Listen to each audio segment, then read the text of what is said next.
All right, everyone. Good morning on my side and good afternoon.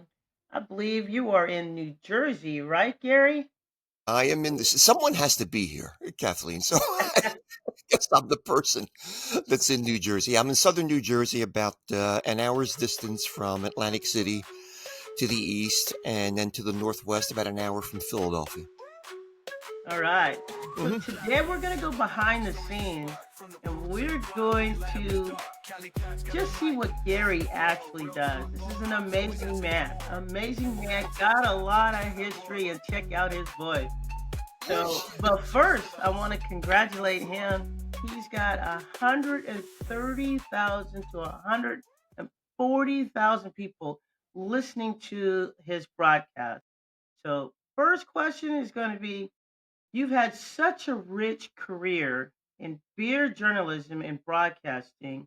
What was your first memorable moment that hooked you into the beer world? Wow, I'm going to really have to go back quite a few years because the craft beer scene. My gosh, goes back to the late '70s into the early '80s. I'm going to say it was in Washington, D.C. I was in D.C. with some friends, and they brought me to a craft beer bar that had literally hundreds, not dozens, hundreds of beers. And I was blown away. I had never gone beyond Bud Miller and Coors, to be honest with you. But I got to try imports, and I got to try some very unusual domestic beers. This was in the 80s, no question, in the 80s. And it was tough to turn back after that. And I do want to mention this to you. I was a teacher for 41 years and finished my career over the last 3 years teaching at a university, beer classes, by the way. But the parent of one of my students brought me, gave me a book by the beer hunter, Michael Jackson. And I looked at it and I said, wow, this is unique. Someone's actually writing about beer. I said, this looks so cool. I want to do this. So I approached my local newspaper, read by about, I don't know, maybe 20 people perhaps. And I said, can I do a monthly column on beer for you? And I covered, festivals and did some beer reviews. And I guess my ego took off. I like seeing my name in print. I don't know how many people read it, but I had a ball doing it. And I said, yay, this is something that I want to continue to do on some scale. And Kathleen, you know the way things work. You knock on 100 doors and 99 people tell you to get lost. Well, Yeah. occasionally people will open the door for you. And that door was writing for larger publications. I think I went on to Mid-Atlantic Brewing News and wrote the New Jersey column for them. And this is kind of a unique story, I guess, kind of a funny story. But one of my former students became a consultant on the TV show Hoarders. You've probably heard of or seen the show Hoarders, people who just store things, put them away, and they have a collection of what we would probably call garbage. But uh, she texted me one day and said, Gary, there's a company that's filming in New York City. They want someone to talk about the possible discovery of beer. And this was for History Channel. I was like, whoa, hold on here. So to make a long story short, and I'm trying to make this long story as short as possible, I did an interview with them, a phone interview on a Friday night, and by Tuesday I was in Brooklyn filming for History Channel. And from then, everything just exploded. I talk about 99, 100 doors, 99 people telling you to get lost. Now 99 people are inviting me in after History Channel. I got a book contract, and it was just a great time. It turned out to be a second career. Now, you may say, as a teacher, how did this play out? Well, initially, central administration didn't care for it. They said, oh, you're not being a good role model. You're talking about beer. I'm not talking about kids drinking beer, for goodness sakes. I'm just talking about beer in general. And after I went on History Channel, I was the golden boy. They loved me. So, I became the celebrity within the district. So everything worked out. But again, it was a very long story, but it was that. It was initially being exposed to craft beer in Washington, D.C., and then just being at the Yeah. right place at the right time through a former student. And I still chat with her. She's a psychologist and she did me more favors than one can count. And I just thank her so much for that. I hope Wow. that wasn't too long. I'm sorry. I'm a teacher and I talk Oh, forever. You know that. it's all good because you got a lot of rich history. Actually, I kinda, like, skipped over the fact that I would like for you to talk about this 130,000 to 140,000 people that All are right. listening to you. That to me, that's amazing. So go ahead. I was kind of blown away with that also, to tell you the truth. But we do. I finished a 3-year contract with PBS. Did some TV for local PBS from 2020 to 2023 and finished that. And let's try one more thing and go back to where we started, and that was radio. So I started actually a podcast version of what I was doing because I wanted the freedom to do what I wanted. And I aligned myself with some friends in the industry, a uh, a beer historian from Arizona, a wine person from Jersey, a public relations slash marketing person from New York City who also works with strictly beverage companies, a chef, a friend of mine, a chef from the Hell's Kitchen TV show. We had worked together on stage doing beer and food pairings. So I just united myself with, I felt, some really remarkable people. So, podcasts, we got a few hundred hits. We're very happy with it. Um, but we found the option to go on radio. And initially it was in southern New Jersey, obviously where I am, but the station where I was sold. The new owner is based in, I believe, Tennessee, but he owns about a dozen stations around the country. Uh, in the During the time of the sale, the station basically went off the air. The Southern New Jersey station went off the air as the FCC deal goes through. It takes about 3 months. In the interim, he put me on a station in Knoxville, Tennessee. And from that, we're getting about 48,000 listeners per episode. So the radio has been strong. And then I don't know whether I found these people or they found me, but it was a company, a streaming platform out of Michigan. The focus of I guess the format is basically hip hop music. And they found us. Yeah, they found us and liked our show. And they said, "Would you join us?" I said, "I'm honored. I'm very honored." They picked us up early July. I guess it's been 5 weeks now. Gave us a nice time slot. They gave us Mondays at 1 p.m. And as we speak, yesterday, they sent me a 4-week report of our listenership. We started weekly at about 74,500, I guess. We're now at, what did I tell you? It was 79,000, I think 100 and something was last week's number. So we're seeing like a 5 or 6% growth each week. But the numbers are outstanding. I'm just blown away by what Detroit's given us. Mhm. Now, we're covering not just beer, Kathleen. I want to mention that. So we're covering beer, we're covering wine, we're covering coffee, we're covering soda. Any liquid you could pour down your throat, it's okay to be on Beverage Chronicles. And maybe that's it. I don't know what it is, but I have remarkable talent. I'm so thrilled with the team that I have working with me. They're young, they're aggressive, they go for things. I sit back and let them do the work. I just do the editing and I do a little bit of commentary and let these remarkable people take over. But I got to say, Detroit, if you're listening to this, thank you.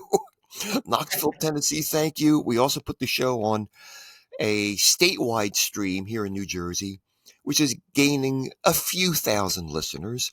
I do have a couple irons in the fire, I will tell you that. So I'm hopeful that maybe by the end of summer or maybe by Halloween, I'm going to be adding one or two more platforms that I think are going to be huge. If I'm going to get to about 200,000 listeners per week, and then I'll be happy with where we are. So Wow. I got to say, it's just been good breaks. It's just been good breaks. Yeah. It's been it's more than good. I don't even know what to say. That's just congratulations, and you're almost reaching your goal of 200,000. So that's to me is uh, beyond amazing. If Young you had lady. told me a week ago or a month ago, Gary, you're going to have 130,000 listeners per episode, I'll say, what are you smoking? Give me some of it. When I was on History Channel, I think on our best night, we did 1.1 million people. Hmm. Even on PBS, when I was doing TV on PBS, we were not getting 130,000, in this case, viewers, but we're just blown away. And I attribute it to the talent that we have. These are just fantastic people, and I, Wow. I love them all. I love them all. Wow. All right. How did your background in media, your storytelling influenced the way you approach beer and judging or reviewing? I mean, what put that all together for you when it comes to judging and reviewing? Got to go back to Michael Jackson again. You're probably going to hear me mention this guy's name several times. We all know who he is. We all know the impact that he's had on craft beer Hmm. starting in the 1980s. And I got to meet him and, in fact, tour with him for a bit when he came to the U.S. annually. He even spent a night at my house. And I remember we would go to breweries. He'd say, Gary, take me to an out of the way brewery, a place that I don't know of. So we did that. We would go to small breweries. And what I learned from him was this. He would walk into a brewery and try the whole portfolio of beers, and he'd get back into the car and he would say to me something like, Gary, those beers were terrible. But, yeah, yeah. In the brewery, he never let on that. In fact, he always walked away, leaving the brewer feeling good about himself or herself. He always had compliments to say. Well, why don't you try maybe changing this or adjusting this? So he left them feeling comfortable about what they were doing. And I've pulled from that. So I'm looking for something good from everything. When I'm judging, and I don't do a whole lot of judging, Kathleen, anymore, but lately the judging I've been doing has been homebrew competitions. And the homebrew beers have been fantastic. You always got to leave notes for them. And you want to be positive and Hmm. let them feel optimistic about what they're doing. 'Cause they're putting a lot of time and effort into this. And gosh, I got to tell you, some homebrew beers I have are fantastic. So it's just, uh, I don't know what term I want to use, but just being positive to people and leaving them feeling good about themselves and saying, hey, keep pushing. I've seen home brewers that have gone on to become successful professional brewers, and I've had their beers as home brewers, and you can recognize the talent. So you encourage them. Hmm. That's what I want to do. Just make people feel good about themselves. Wow. So, I was don't, there a gateway beer that changed the way you looked at what it beer was. could be? What was the gateway beer? You'll laugh. Grolsch. You ever hear of Oh, Grolsch? really? Yes, of all beers, Grolsch. And that was in Washington. Again, if you're drinking Bud Miller and Coors, you've never had anything kind of esoteric like that. And I was blown away by Grolsch. Do I drink it now? No, I've moved on to other things, but it had me realize that the platform is much larger than golden lagers, golden light lagers. So that kind of Mhm. opened the door for me. There was no turning back. Well, what changed my palate was Bud Light Lime into a Lagunitas. And every time I tell that Bud Light Lime story, my friends will sit there and tell you, "Hey, here come Kathy with her 6 pack of Bud Light Lime coming to the tailgate." I loved it. And then somebody says, here's that Lagunitas. You try that." And I tried it. I was like, "Oh, there's different types of beers, and this one tastes great." Isn't that? Yeah, there's always something that there's always one Yeah, beer or one company that does it. Lagunitas is a fantastic company, as you well know. yeah, yeah, yeah. But you know what? I got to ask you this, and maybe tell you this. Since COVID, here in the East Coast, we're not seeing the lineup of beers that we used to see. If we're getting West Coast beers, we're not getting as many flavors. They're Mm. kind of concentrating more on their core portfolio, core lineup of beers. And that's kind of sad. It still hasn't bounced back, but I'm just not getting the beers that I used to. Yeah, they always say the West Coast is the best. Well, let's face it, there's But you great guys beer. do There's have great some beers good all beers over. over there. You do. You gotta. I believe the place is called Troon. Troon's pumping out some good beers over there. Uh, Trogs? no, Troon, Troon, Oh, Troon. Troon. Yeah, Yeah. Troon. Oh, yeah. No, we've got Yeah, here in the East, yeah, we've got some remarkable breweries, yeah. You got some beers. You got some good but we're beers. seeing a lot of closures.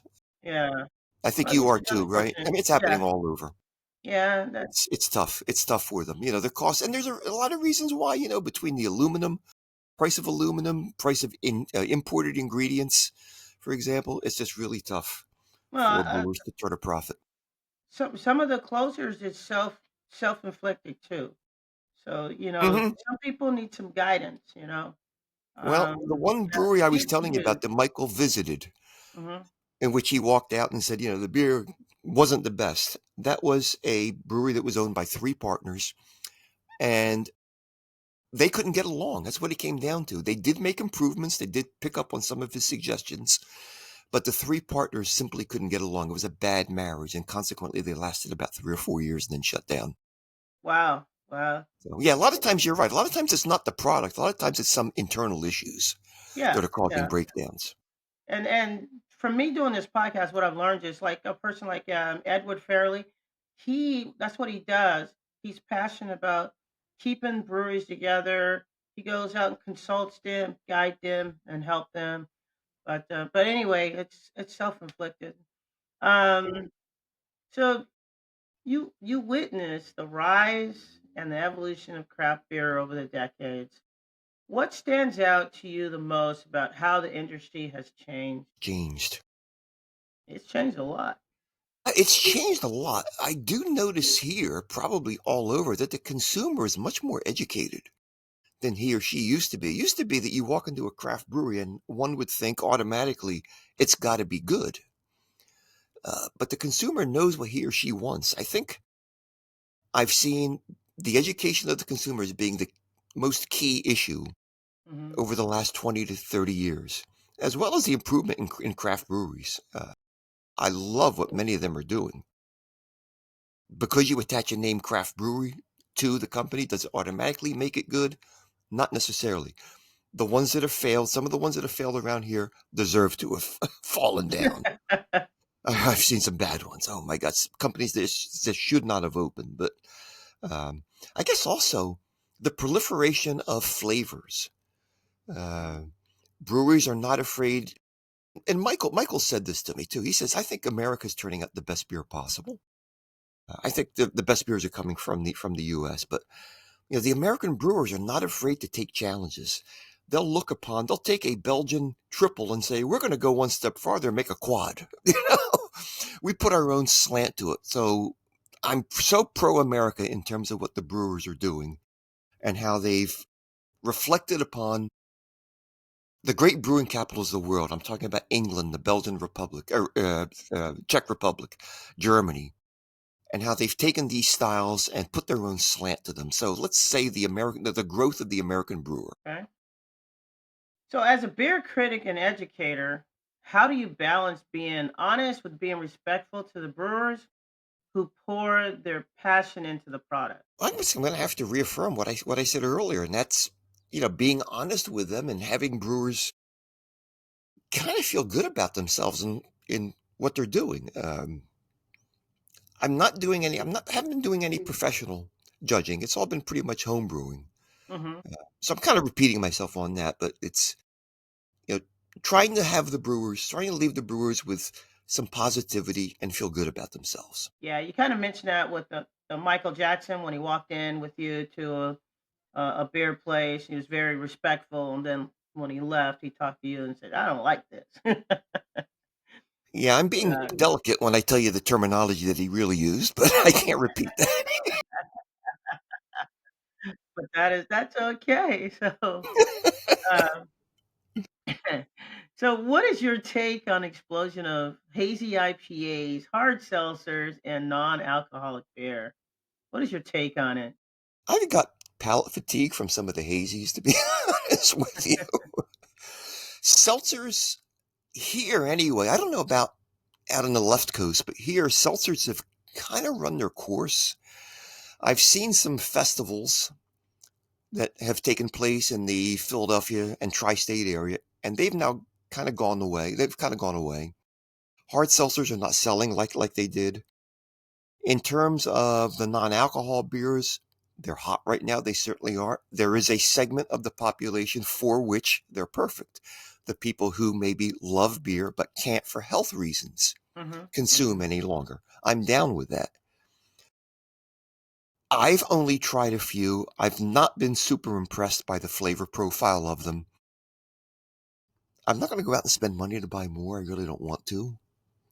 Maybe just for comparison's sake, I should. But There are some good ones out there, but have you tried some? Have you tried some good I, ones? I tried some. I had Hmm. the Go Brewing one, which is pretty good. The flavors Uh-huh. have changed. It's intriguing. And then I've tried it's Athletic Brewing, which is they're fairly decent. They're fairly decent, but they got some new flavors that are out there. There's some other NA beers that are hitting on the market, so I got to go and give them a try and see. It's a Just segment that compare is, them. yeah, it's a segment that's pulling in a pretty good number. There's no question Yeah, about that. yeah. And I also see, like, if you're going to a club, a bar, whatever, and if for whatever reason you don't want to indulge, you're fitting in with the crowd by holding a non-alcoholic beer. If everyone else is drinking a beer and you're sipping on water, you may feel like an outcast or whatever. But I've seen people do that. That they'll drink a mocktail or a non-alcohol beer just to kind of fit in with what the others are doing. Yeah, yeah, that's very true. Hmm. That's very true. Just to fit in.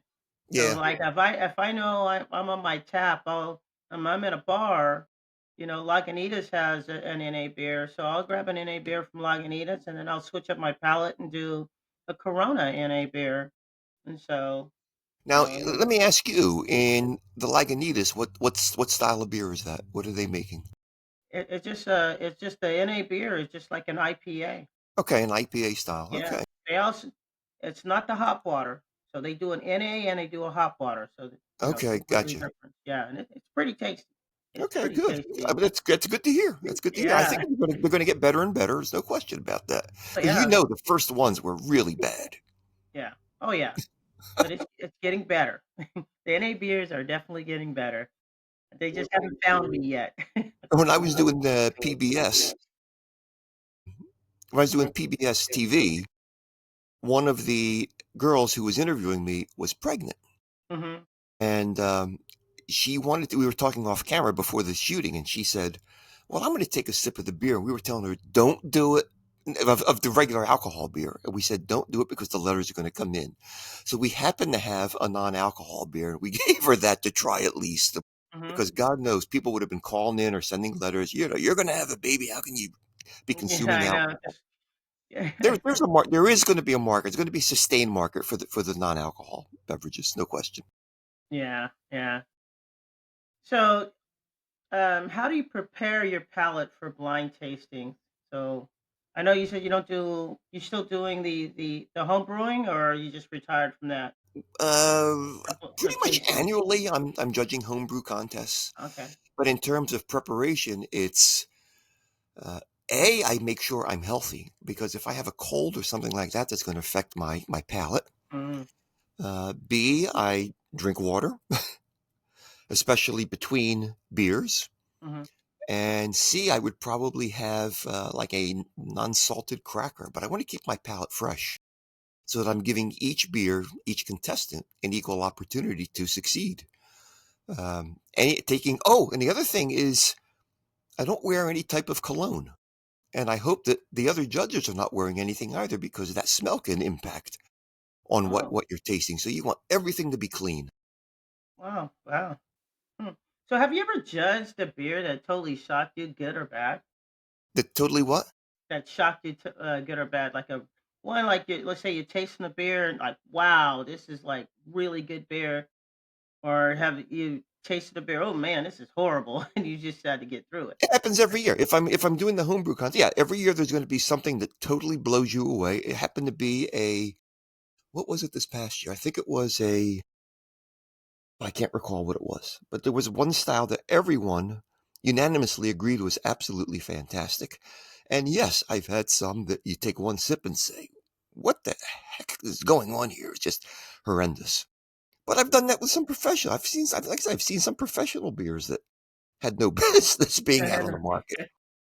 I'm not kidding you. There was a brewery that opened up in the next town from me, going back about maybe 6 or 7 years, and they were not. They opened for the press, of all people, for the press. Now, wouldn't you think you're going to have all your T's crossed and your I's dotted before you did this? The beer was not Yeah. carbonated. The beer was not carbonated. I'm sitting next to another journalist. I'm saying, "What the hell are we drinking right now? Why are they opening up?" They literally lasted about 6 months. It was that bad. The city, because they wanted a brewery and were trying to revitalize their downtown, gave them prime location, and it bombed terribly. Hmm. So yeah, that's the best I could say. Some of the homebrew beers have been fantastic, pleasantly fantastic, and others have just been something I wouldn't wish in my worst enemy. Sorry. It's okay. Yeah. Okay. So, what advice would you give to aspiring beer reviewers or those waiting to get into judging? Read, pick up some books. Garrett Oliver is fantastic. There's so many great writers. Steve Beaumont from Canada. Obviously, Michael Jackson. I can go on and on and on. Read Hmm. and then taste. Try different styles. Definitely try different styles. Um, Combine both, and that's what I did. I mean, I just started reading. I got my hands on anything I could that had to do with beer from journalists who were highly respected, Hmm. and then I just tried as many different styles as I could find to see. And I guess here's kind of the key. I'm kind of going off on this because you may not like a certain style. Now, there's certain styles that I don't favor. I'm not a big barley wine drinker, for Hmm. example. Uh, but does that make it a bad beer? Because I don't like it. Is it a bad beer? No, no, it doesn't necessarily. You got to judge the beer on how it's made, whether you like it or not. You're not going to like every beer you try. So, uh, like I say, read everything you can, do your research, and then go out and try different beers. When a good beer judge, when Michael spent the night with us here at my house, I woke up on a Tuesday morning. He's sitting at my kitchen table.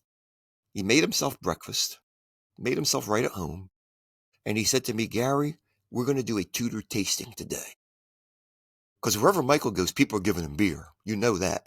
Hmm. And you don't need more than, I'm going to say, about 3 to 4 ounces to evaluate a beer. And that's what we did. So he had an abundance of beers. We did maybe 7 or 8 beers.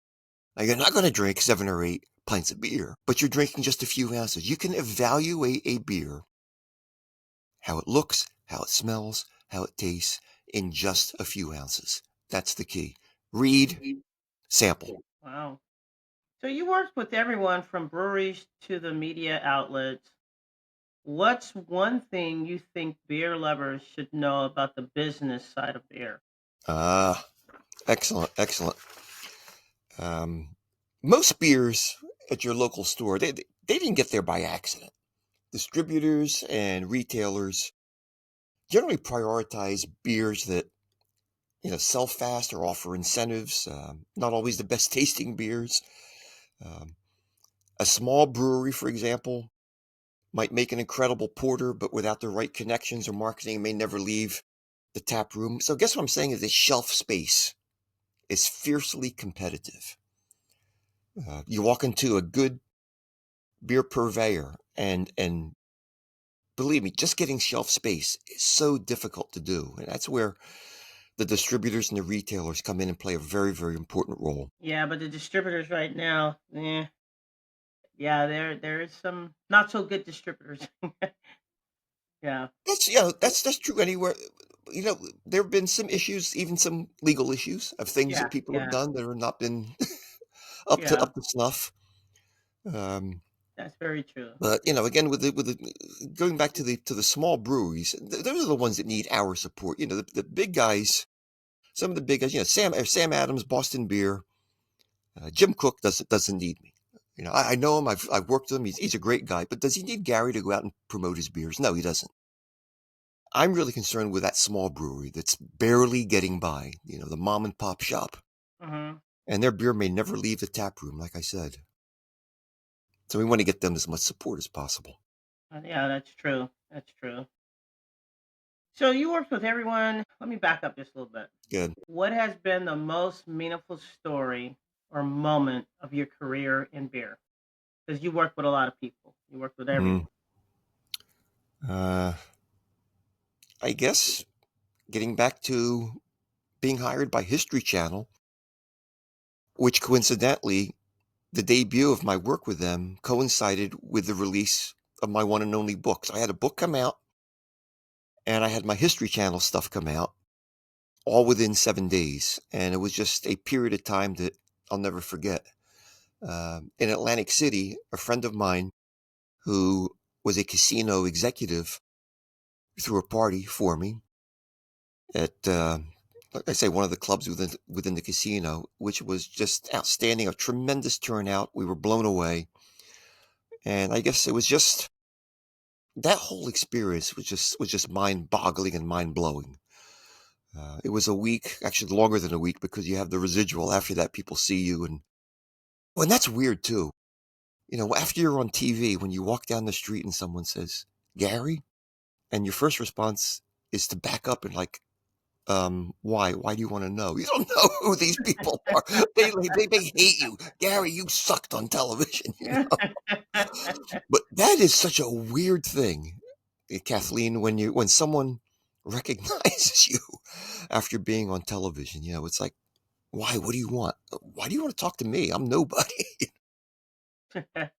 But yeah, I guess being on History Channel and having that book come out in the same week, just mind blowing.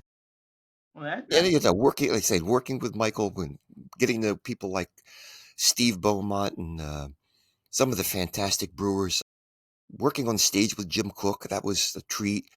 Sam Calagione, Dogfish Head. I know you're familiar with Dogfish Head. yes, I'm Sam familiar. was a guy that, going back, I started doing this, Kathleen, in '93, and so that's been, 32 years. Sam was one of the first people I had met in the industry. And he said, Really? Gary, yeah, it was like around 95, 96, around the time he opened up. I remember being in Delaware, which was Sam's home base. That's where the company was based. And I met Sam and we hit it off. Maybe because we're both Italian boys, who knows? But he took me under his wing and he said, these are the things to do. These are the people to meet. I never forgotten him for that. He's a great guy. In fact, he wrote the dedication to my book. Wow. Just a great guy. So yeah, I've met some great people. Wow. Just been blessed. I've been absolutely blessed. If you can sit down for one last pint with any brewer, past or present, who would it be and what would you drink? Any brewer I know it past or won't be a present. Belgium. You talked about that one already. Oh, now you're teasing me because I love Belgians. I love Belgian ales. Can't remember this fellow's name, but he was one of the original brewers at Chimay in Oh, Belgium. Chimay. Yes, he came to the U.S. I can't remember his name. Gosh, I apologize, but he came to the U.S. He had left Chimay. This one particular brewer left Chimay Hmm. and moved on to Unibrew up in Quebec because I love Unibrew. And I talked to him. He goes, yeah. He goes, I harvested the yeast from Chimay and brought it with me to Unibrew. And I know the guy passed away, and I just can't remember. I'll think of it as soon as we get done talking, I'm sure. Again, this goes back 28, 30 years when I first met this guy. I thought he was a phenomenal brewer, and he's the guy that turned me on to Belgian ales. I don't know if you were teasing me or not, but I love Belgians. I love Belgians. I love them because I I think they're know. so I know. they're so food friendly, and I'm never without you know something from Unibrew or Omegang for that matter, putting out some great beers in upstate New York, Cooperstown, New York. I just really, really love those beers. Those are my desert island beers. Yeah, those are your go-to beers. Mm-hmm. Yeah. I could see you like, oh, I wish you was sipping on one right now. Hey, you know what I got? Can I mention this? I don't know if this is kosher or not, but I'm going to mention this. I was just when you're doing a radio show, getting back to the show that has a degree of popularity, and Hmm. you're finding this out also. People in the industry want to send you product to review. I got sent last week 5 cases of Cheech and Chong THC drink. I know, 5 milligrams and 10 milligrams, 56 cans. Well, I have more friends now than I thought I ever had because everyone knows about it and they're saying, "Will you give me a can of this?" All of a sudden, everybody's like, "Oh, All yeah, of a sudden, yeah, yeah, I don't know. But as you know, you can't have alcohol and THC in the same container. So yeah, yeah." anyway, I got my first. I do a lot of beer mail. Do a lot of trading because people on the East Coast can't get what's on the West Coast. So I try to do fair and send out. If I get something back, I do. If I don't, I don't care. It's about sharing so that they can taste. There's lots of good beers out there. But anyway, here, which is vodka. Mhm. So I did the owner of Zier, and he sent me my first vodka. It came today, and so I had to sign for like 30 minutes right before I hopped on this podcast. So you haven't had a chance to break that I open yet. haven't had a chance to break it open yet. So Well, I that'll think be maybe you and I should get together and do an exchange at some point. What do you think? oh, I'd love absolutely, to do that. I think that's a great idea. yeah, I think it's an awesome idea. We could do that. Yeah, we sure definitely can.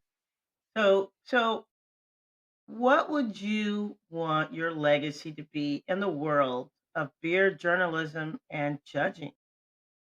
That I was honest and trustworthy. Yeah. In a nutshell, that's it. That I was honest. Um, that means more to me than anything. Having my legacy. I have a daughter, okay, and I want my daughter to feel that her dad did his best work and he didn't cheat anyone and he was upright and faithful to everyone. And that's whether it's doing beer, whether it's teaching, whether it's any type of job, just to be honest and trustworthy. That means more to me than anything. Well, that's a It's not very an powerful exciting answer. I statement. apologize for that, but it's just the God's honest truth. I just want No, to be thought of as someone who was honest and didn't cheat anyone. yeah, that is a very powerful statement. Very powerful and good.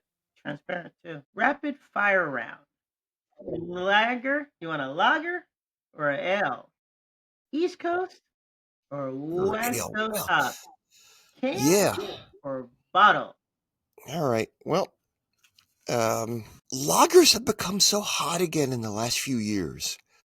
And what I found is, although there's room for everything, I mean, I have Utopias from Sam Adams, which, as you know, kicks in at about Oh, 29.5% ABV. You ever how did you tried? get it? You've tried that, right? No, no, we can't get our hands on a Utopia. Yeah. Well, the company sent some to me. I think I have the Tell me, first version. What was tell the me, first send me version? one. Yeah, I have 2000. They put it out every other year. Yeah. I have, I think, 2001. If that's the first one, and I think I have a 2019. But you know, it's a beer. It's a beer. It's not carbonated. It's still, and it's served in a brandy snifter. But this kicks in at close to 30%. All right. That being said, I have every style of beer. I've tried every style of beer. I'm kind of trading back down and getting back into lagers again. I'm drinking a lot of lagers, specifically lower alcohol beers. I don't know. I mean, I'm not the youngest guy in the world anymore, and I'm not taking in as much alcohol as I did. Not I think it's drinking a as fad much, but now. I'm drinking more for flavor. And in Uh, terms of hops, I got to tell you, in terms of hops, give me the C's. Cascade, Centennial, Nook, Citra. I love those hops. In terms of a common hop variety. What I like about the West Coast hops is the clear appearance, the bone dry malt sweetness that you get from them, aggressively bitter with a clean, lingering finish, the hop bitterness and aroma. The East Coast hops, talking about what you're talking about, like, I guess, what, Mosaic and Galaxy, I guess, would be another one. Juicy tropical fruit. So I don't know. You put me on a spot. I guess I'll say West Coast if I had to. If you yeah, said, those are the Gary, here's old two school beers. hops. Give me a nice West Coast beer. Yeah. Give me a nice Sierra Nevada Pale Ale. God, I love that beer.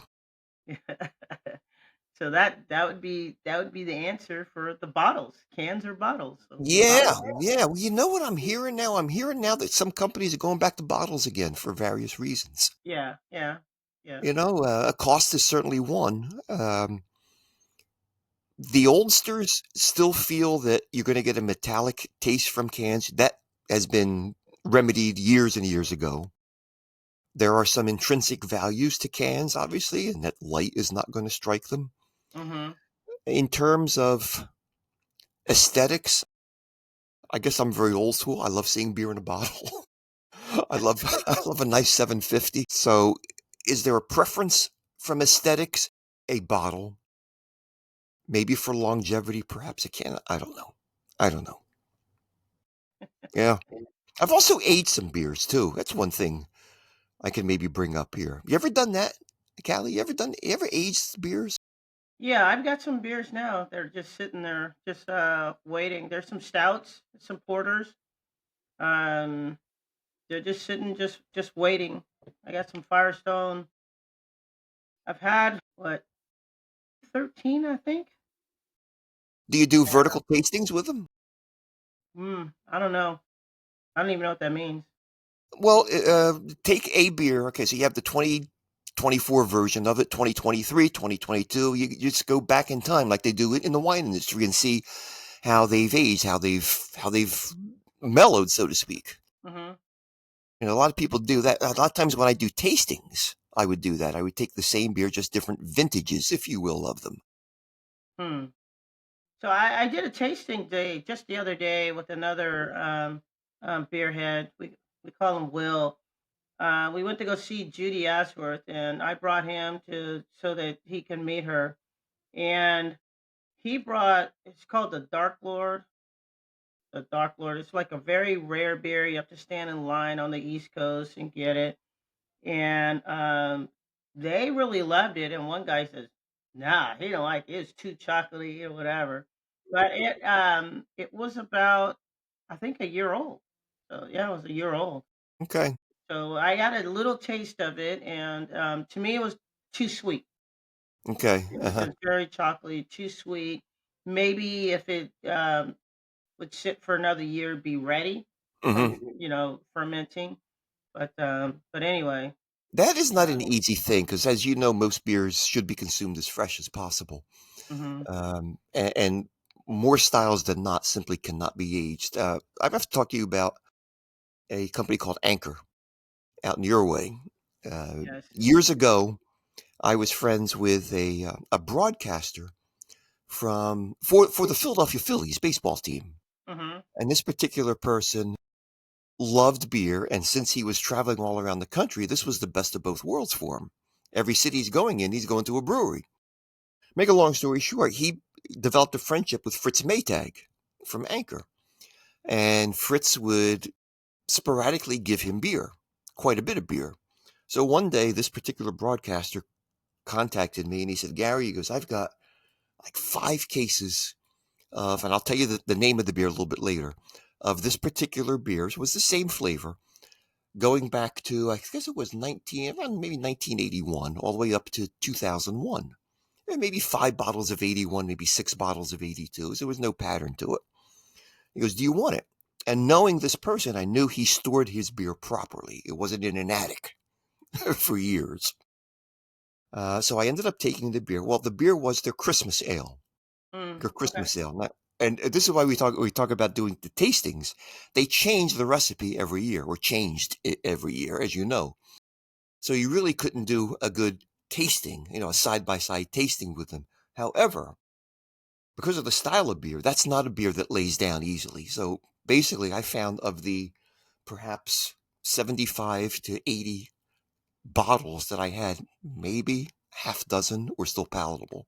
They just didn't last. They're not good beers. Like, you take a Budweiser. Are you gonna age a Budweiser for 10 years and drink it? No, obviously not. But Callie, the styles of beer that you could lay down. Hop forward beers don't age well. Porters, stouts, sours may age well. High alcohol beers for the most part, but it's kind of an interesting. People love that. I've done a lot of the and participated in a lot of the vertical tastings of different, and I'm using a wine term, vintages is hmm the only term we could use of beers. It's really exciting to do to see how they change over the years. Do they get better? Not bitter, better? That's up for you to decide. It's up for the taster to decide. yeah, that's so true. So as we wind down, you tasted thousands and thousands of beers, you And I know. hope to taste thousands more. Yeah, yeah, me too. If I can keep the weight off, you gain weight. Yeah, get the beers, man. You do gain weight. This is why I go to the gym for 3 hours every other day. So, what's one underrated gym you think more people need to try? Underrated what? Like a gym, like a beer, a place.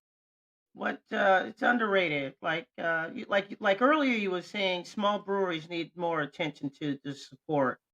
So what's a beer that's underrated that more people need to try because you think it's a tasty beer but not getting enough support from Oh, okay. I beer got your fans. drift.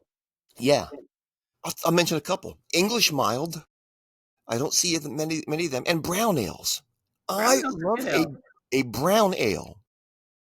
It's transitional for some people between, a golden color ale versus a porter.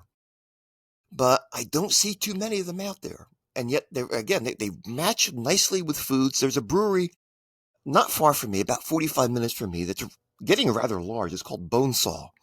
And the brewer there, who worked in California for a while, also Florida, won several awards, but he's brought out some of these very esoteric flavors. I Hmm. remember being in there, and generally when I go into a brewery, I always get flights. I want to try as many things as I can, but in small amounts.